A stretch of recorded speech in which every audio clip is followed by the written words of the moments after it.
అవును, నేను పాస్టర్ని కాదు. మరి ఈ బైబిల్‌లో ఉన్న మాటలు చెప్పాల్సిన అవసరం నాకేంటి? ఎందుకో చెప్పమంటారా? ఇందులో ఉన్న మాటలు నేను కష్టకాలంలో ఉన్నప్పుడు నన్ను బలపరిచాయి. నేను ఒంటరిగా ఉన్నప్పుడు నన్ను ఓదార్చాయి, నా జీవితాన్ని మార్చాయి.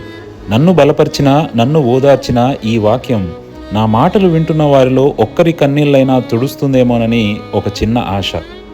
ఈరోజు క్రిస్టియన్స్ ఎలా ఉన్నారంటే చర్చికి వెళ్తాం, ప్రార్థన చేసుకుంటాం, వాక్యం వింటాం అంతే. మిగతా వాళ్ళ గురించి మాకెందుకు? నేను కూడా నా ఉద్యోగం నేను చేసుకుంటూ నా పని నేను చూసుకోవచ్చు కదా. వాక్యం చెప్పాల్సిన బాధ్యత పాస్టర్లదే కదా. కానీ యేసయ్య తన శిష్యులతో చెబుతున్న మాట, కోత విస్తారమే గాని పనివారు కొద్దిగా ఉన్నారు గనుక తన కోతకు పనివారిని పంపుమని కోత యజమానుని వేడుకొనుడి అని. నువ్వు తెలుసుకున్న ఆ నిజదేవుని గూర్చి నీ తోటి వారితో చెప్పడానికి నువ్వు పాస్టర్ ట్రైనింగ్ తీసుకోవాల్సిన అవసరం లేదు. దేవుని వాక్యం నీ హృదయంలో ఉంటే చాలు.